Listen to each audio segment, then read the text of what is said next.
दशम सामाजिक विज्ञान के इस कालखंड से मैं थैलेश शाहू आप सभी का एक बार पुनः स्वागत करता हूं। बच्चों, आज हम शीत युद्ध और सोवियत संघ का विघटन इस पर चर्चा करने का प्रयास करते हैं। जैसा कि विषय आप लगातार वीडियो में देख पा रहे हैं, समझ पा रहे हैं, और इसमें हमने बताया कि 1945 तक द्वितीय विश्व युद्ध की जो लड़ाई लड़ी गई, प्रिय बच्चों, उसमें महत्वपूर्ण घटना हमने देखा कि अमेरिका ने जापान के हिरोशिमा और नागासाकी में परमाणु बम का प्रयोग किया, जो कि विश्व के इतिहास में पहले बार ऐसा हुआ कि किसी देश ने परमाणु बम का प्रयोग किया। इसके पहले अमेरिका के अतिरिक्त किसी के पास परमाणु बम नहीं था बच्चों। और इस घटना से मात्र जापान ही नहीं, पूरा विश्व शिहर उठा और वहां से जापान ने आत्मसमर्पण कर दिया और 1945 में द्वितीय विश्व युद्ध की लड़ाई समाप्त हो गई। परंतु बच्चों, इस युद्ध में परिणाम क्या आया? इसमें हमने देखा कि यूरोपीय बहुत सारे साम्राज्यवादी जो देश हैं वो कहीं ना कहीं कमजोर हो गए, क्योंकि पूरे जो देश हैं सब ने अपना पूरा तन मन पैसा संपत्ति सब कुछ किस में लगा दिया? मात्र युद्ध युद्ध और युद्ध। सिर्फ शस्त्र निर्माण, सैनिकों के लिए भोजन, सैनिकों के लिए दवाइयाँ, सैनिकों के लिए वेतन, और इस तरीके से ऐसा लग रहा था कि पूरा जीवन युद्ध के लिए ही हुआ है। पर युद्ध जब समाप्त हुआ तो कई शक्तिशाली राष्ट्रों की बहुत दुर्बल स्थिति हो गई, और ब्रिटेन, जिसके बारे में कहा जाता है कि ब्रिटेन का सूर्य कभी अस्त नहीं होता, कहने का मतलब वह किसी के सामने हार नहीं मानी थी, मगर इस युद्ध ने हार तो नहीं मानी मगर कहीं ना कहीं उसकी कमर तोड़कर रख दी। फ्रांस की भी हालत वैसी थी, हम पुर्तगाल की बात करें, सभी देशों की हालत वैसी थी। और ऐसे समय में संयुक्त राष्ट्र संघ का गठन किया गया और प्रयास किया गया कि कोई भी देश किसी भी देश के साथ युद्ध नहीं करेगा। परंतु बच्चों, हम देखते हैं 1945 से 1992 में शीत युद्ध और सोवियत संघ का विघटन। शीत युद्ध माने क्या? शीत युद्ध का मतलब होता है बच्चों, जिसमें कोई भी राष्ट्र किसी दूसरे राष्ट्र पर आरोप प्रत्यारोप लगाता है, उसे नीचा दिखाने का प्रयास करता है, उस पर कटाक्ष करता है, उस पर टीका टिप्पणी करता है, मतलब बातों बातों में लड़ाई करना, यह शीत युद्ध कहलाता है। तो यह शीत युद्ध किसके साथ प्रारंभ हुआ?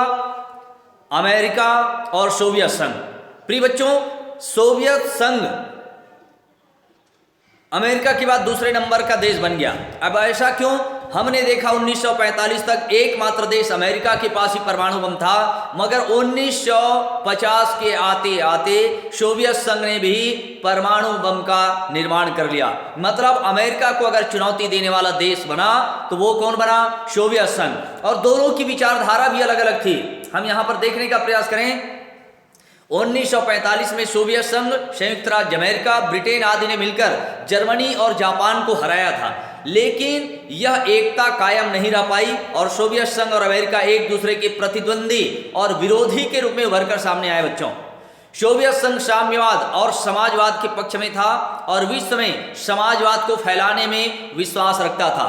किसी देश के संसाधन, कारखाने, बैंक, खदान आदि सरकार के नियंत्रण में होना चाहिए, ये किसकी सोच थी? ये सोवियत संघ की सोच थी। और उनका उपयोग समाज के सभी तबकों के हित में हो और सरकार समाज में असमानता को कम करने का प्रयास करे, ये साम्यवादी नीतियां थी। जबकि इसके विपरीत हम अमेरिका की निजी उद्यमता की बात करें तो वो क्या चाहता है? वह निजी उद्यम को बढ़ावा देना चाहता है, जिसमें संसाधन निजी हाथों में होनी चाहिए और बाजार बेरोक टोक चले। नीति के स्तर पर अमेरिका लोकतंत्र, बहुदलीय चुनाव आदि को बढ़ावा देना चाहता था। ये तो थे दोनों के बीच की बातें। एक कहलाता है साम्यवादी विचारधारा, दूसरा कहलाता है पूंजीवादी विचारधारा। तो पूंजीवादी विचारधारा को कौन अपना रहा है बच्चों? पूंजीवादी विचारधारा को अपना रहा है संयुक्त राज्य अमेरिका। जबकि सोवियत संघ क्या मानता है? देश की संपत्ति समाज के लिए उपयोग में होना चाहिए, इसलिए उसे साम्यवादी कहा गया। और धीरे धीरे दोनों के बीच टीका टिप्पणी बढ़ने लगी, दोनों के बीच प्रतिस्पर्धा बढ़ने लगी और इन देशों ने धीरे धीरे क्या किया? अपने प्रभाव को बढ़ाने के लिए इसने कई कमजोर, दुर्बल, स्वतंत्र राष्ट्रों को अपने नियंत्रण में लेना शुरू कर दिया। मतलब वो अपनी तरफ मिलाना शुरू कर दिए। अमेरिका चाहता था कि कई देश हमारे साथ आ जाएं, सोवियत संघ चाहता था कि बहुत सारे देश हमारी तरफ जुड़ते जाएं और इस तरीके से कहीं न कहीं प्रत्यक्ष अप्रत्यक्ष तरीके से कमजोर निर्बल राष्ट्रों को इसने अपने अपने पक्ष में जोड़ना प्रारंभ कर दिया। और प्यारे बच्चों, सोवियत संघ और अमेरिका एक कट्टर प्रतिद्वंदी बनते गए। और ऐसी स्थिति में क्या देखने को मिलता है? ऐसी स्थिति में यह देखने को मिलता है कि अगर कोई दो देशों की लड़ाई हो रही है, किसी बात पर तनाव बढ़ रहा है, तो एक तरफ संयुक्त राज्य अमेरिका खड़ा हो जाता था तो उसके विपक्ष में सोवियत संघ खड़ा हो जाता था। और इस तरीके से हम देखते हैं प्रत्यक्ष अप्रत्यक्ष दोनों की घोर शत्रुता बढ़ती गई, दोनों के बीच तनाव, दोनों के बीच प्रतिस्पर्धा बढ़ने लगी और इसके कारण दोनों देशों ने शस्त्र निर्माण करना प्रारंभ कर दिया। और साथ साथ उनके जो सहयोगी राष्ट्र बने वो लोगों ने भी क्या किया, ऐसे ही शस्त्र निर्माण को बढ़ावा देने लगे। और ऐसे हालात का उदाहरण एक बताऊं बच्चों, भारत और पाकिस्तान, जब भारत पाकिस्तान का बंटवारा हुआ तो भारत के सहयोग के लिए सोवियत संघ खड़ा हो गया, तो वहीं पाकिस्तान के सहयोग के लिए संयुक्त राज्य अमेरिका खड़ा हो गया। जबकि हमारा भारत और पाकिस्तान का आपसी मामला था, परंतु ये लोग अपनी स्वार्थ साधने के लिए हमारे सहयोगी राष्ट्र बनने के नाम पर कहीं ना कहीं सोवियत संघ ने भारत से मित्रता कर ली, तो पाकिस्तान का हितैषी बनकर संयुक्त राज्य अमेरिका खड़ा हो गया। और इस तरीके से विश्व में दोनों के बीच बातों बातों में प्रतिस्पर्धाएं बढ़ने लगी, तनाव बढ़ने लगा और ऐसा लगने लगा कि देर सवेर कहीं ना कहीं किसी न किसी कारण से युद्ध हो सकता है। प्यारे बच्चों, यह ऐसी स्थिति युद्ध जिसमें एक दूसरे के प्रति जो मामला उनसे जुड़ा नहीं है, सोवियत संघ और सोवियत संघ और अमेरिका का मामला भारत और पाकिस्तान से कोई लेना देना नहीं था, मगर वो अपनी संगठन को मजबूत करने के लिए कि ये देश से मैं सहयोग करूंगा तो ये मेरी विचारधारा का समर्थन करेगा। वैसे ही अमेरिका पाकिस्तान का सहयोग क्यों कर रहा था? वो इसलिए सहयोग कर रहा था कि मैं पाकिस्तान का सहयोग करूंगा तो यह मेरी पूंजीवादी विचारधारा का समर्थन करेगा और मेरा देश सफल हो जाएगा।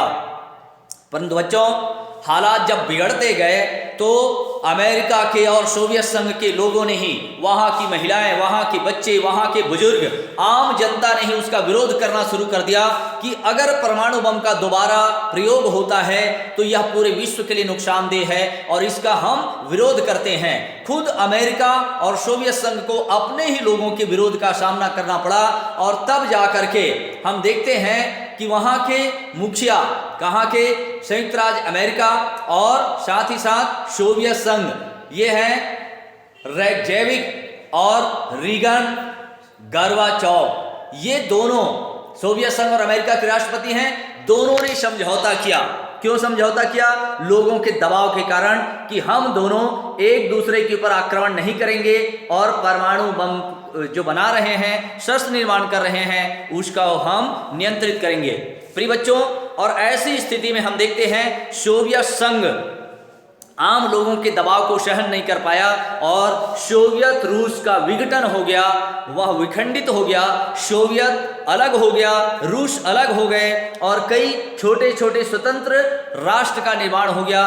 और जब सोवियत संघ का विघटन हुआ तो उसकी ताकत में कमी आई और अमेरिका का जो प्रतिद्वंदी बना हुआ था वो खुद कमजोर हो गया और यहाँ से जो तनाव की स्थिति है वह काफ़ी हद तक समाप्त हो गया, क्योंकि अब अमेरिका को चुनौती देने वाला कोई नहीं है। इस कारण आज सोवियत संघ विश्व की ताकतवर देश के रूप में अपना वर्चस्व स्थापित किए हुए है। और ये रहा बच्चों शीत युद्ध। बातों बातों में आरोप प्रत्यारोप लगाना, कटाक्ष करना, टीका टिप्पणी करना, बात बात में एक दूसरे को नीचा दिखाने का प्रयास करना, और ये तनाव विश्व में तृतीय विश्व युद्ध के हालात पैदा कर रहे थे।